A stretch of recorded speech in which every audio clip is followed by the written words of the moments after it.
കന്നിക്കൂർ വരുന്ന നക്ഷത്രങ്ങൾ ഉത്രത്തിൻ്റെ രണ്ടാമത്തെ മുക്കാൽ, അത്തം ചിത്തിരയുടെ ആദ്യത്തെ അര. ഇവരെ സംബന്ധിച്ചിടത്തോളം അഷ്ടമത്തിലാണ് വ്യാഴം സഞ്ചരിക്കുന്നത്. 8-ൽ വ്യാഴം സഞ്ചരിക്കുമ്പോൾ ഈശ്വരാധീനം പൊതുവെ കുറഞ്ഞു എന്ന് വരാം.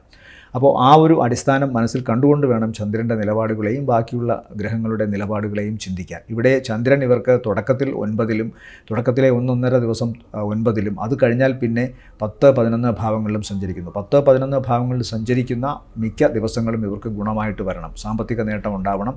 കന്നിക്കൂറിനെ സംബന്ധിച്ചിടത്തോളം 11-ാം ഭാവാധിപൻ കൂടിയാണ് ചന്ദ്രൻ. അപ്പോൾ സാമ്പത്തികമായിട്ട് ഈ ആഴ്ചയിൽ, പ്രത്യേകിച്ചും തിങ്കളാഴ്ചയ്ക്ക് ശേഷം ഇവർക്ക് ഒരു നേട്ടം കാണുന്നുണ്ട്. ചൊവ്വ മുതൽ ശനി വരെ സാമ്പത്തികമായ നേട്ടം കാണുന്നുണ്ട്. അത് തങ്ങൾ ഇഷ്ടപ്പെട്ട പ്രവർത്തന മേഖലയിൽ നിന്ന് തന്നെ ഉണ്ടാവണം. ആ പ്രവർത്തന മേഖല കഴിഞ്ഞ് കുറച്ചു കാലമായി ഏതെങ്കിലും തരത്തിൽ തടസ്സപ്പെട്ട് കിടക്കുകയോ അല്ലെങ്കിൽ പ്രവർത്തനം മുടങ്ങിക്കിടക്കുകയോ ചെയ്യുന്ന ഒരു അവസ്ഥയായിരിക്കണം. അതിന് ഒന്ന് ജീവൻ വയ്ക്കുന്നു, അതിൽ നിന്ന് സാമ്പത്തിക നേട്ടം കിട്ടുന്നു.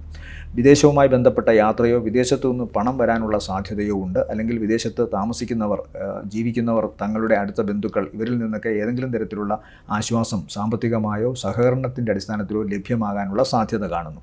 മക്കളുടെ വിദ്യാഭ്യാസ സംബന്ധമായ കാര്യങ്ങളിലും, പ്രത്യേകിച്ചും വിദേശത്ത് ഉപരിപഠനാർത്ഥം പഠിക്കുന്നവരുടെ കാര്യത്തിലും ആശ്വാസത്തിൻ്റേതായ ചില കാര്യങ്ങൾ നടക്കുമെന്ന് അറിയുന്നുണ്ട്. പ്രധാനമായും ഇവർ ചിന്തിക്കേണ്ടത് വീട്ടിൽ ചില ഉപകരണങ്ങൾ, പ്രത്യേകിച്ച് വീട്ടിൻ്റെ ഫർണിച്ചർ, അതുപോലെ വീട്ടിനെ മോടി പിടിപ്പിക്കൽ, ഇതൊക്കെ നടക്കാൻ സാധ്യതയുണ്ട്. മാതാവിന് ചെറിയ ശാരീരിക അവശത ഉണ്ടാകാനുള്ള സാധ്യതയുണ്ട്. വാഹനം സൂക്ഷിച്ചോടിക്കുക. ഭാരമുള്ള വസ്തുക്കളും കൂർത്തുമൂർത്ത വസ്തുക്കളും വെച്ച് എന്തെങ്കിലും പ്രയോഗങ്ങളുണ്ടെങ്കിൽ വളരെ സൂക്ഷിച്ച് അത് ചെയ്യുക. ഇവരെ സംബന്ധിച്ചിടത്തോളം ഈ ആഴ്ചയിലെ നല്ല ദിവസങ്ങളെന്ന് പറയുന്നത് 22 സായാഹ്നത്തിന് ശേഷം 23, 24, 25, 26, 27 ഉച്ചവരെയും ഗുണമുള്ള ദിവസങ്ങളായി കാണുന്നു.